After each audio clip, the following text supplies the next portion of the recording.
Welcome to CBT News with Shyann Malone. Good morning, everyone. Welcome back to CBT News. I'm Shyann Malone. Thanks so much for joining us. And now, here's Chris Riggins with today's top stories. Thanks, Shyann. On today's show, we're joined by Melinda Zabritsky, Senior Director of Automotive Financial Solutions at Experian. But first, General Motors has reduced the number of Buick storefronts in the U.S. by 50% through its voluntary buyout offer. Roughly 1,000 dealers, representing just 20% of Buick's yearly sales, have taken advantage of the program since it launched in 2022. In an interview with CNBC, Duncan Alfred, global head of Buick and GMC, explained the voluntary buyout option was implemented to boost sales at remaining storefronts and to give dealers who did not wish to invest in EVs an option to exit early. GM has spent approximately $1 billion on voluntary buyouts over the last year. Toyota's Daihatsu subsidiary plans to halt all vehicle shipments in the midst of a widening safety scandal affecting vehicles sold both domestically in Japan and in overseas markets. Earlier this year, the brand, which manufactures small to mid-sized cars, admitted it had rigged safety tests for certain models after an investigation discovered it used different airbag control units in crash testing than in the vehicles sold to the public. The probe also revealed the company falsified safety test results concerning headrest and speed tests. Toyota has suspended all Daihatsu deliveries until regulators recertify the safety of its products.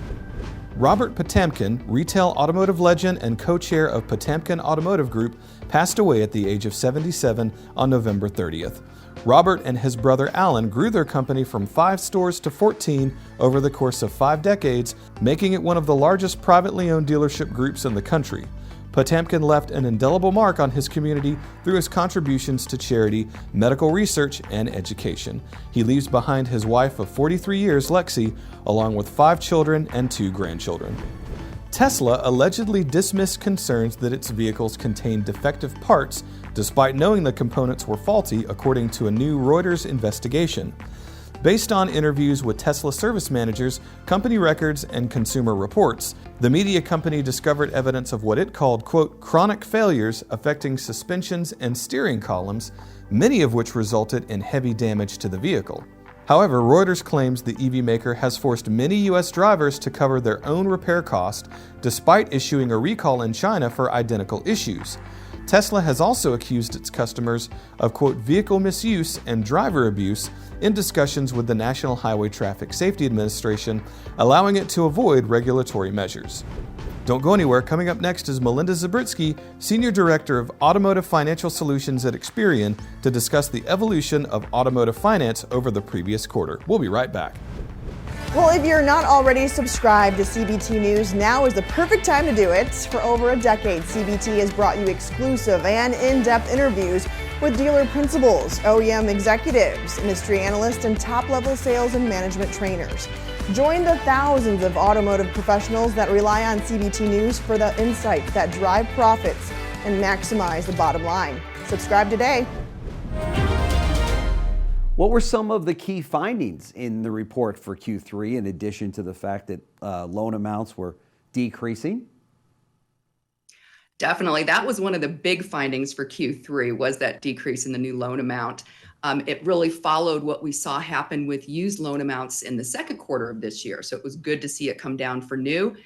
Payments are still a little higher from where they were last year, but the new car payment has been steadily falling throughout the year. So that was definitely good to see. And we continue to see consumers opting for shorter term loans. And also, finally, one of the big things, of course, credit unions maintaining the largest share for used lending. Very interesting. Wow. So shorter term loans at a time that sale prices and average prices of cars, both new and used, are up so much, and yet the term of the loans are shorter. Walk me through that.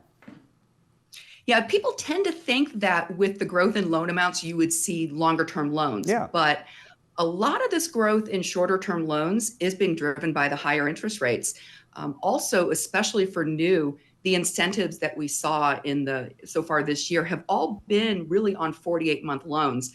But we've also seen across all lender types, we have seen shorter term loans represent a larger portion.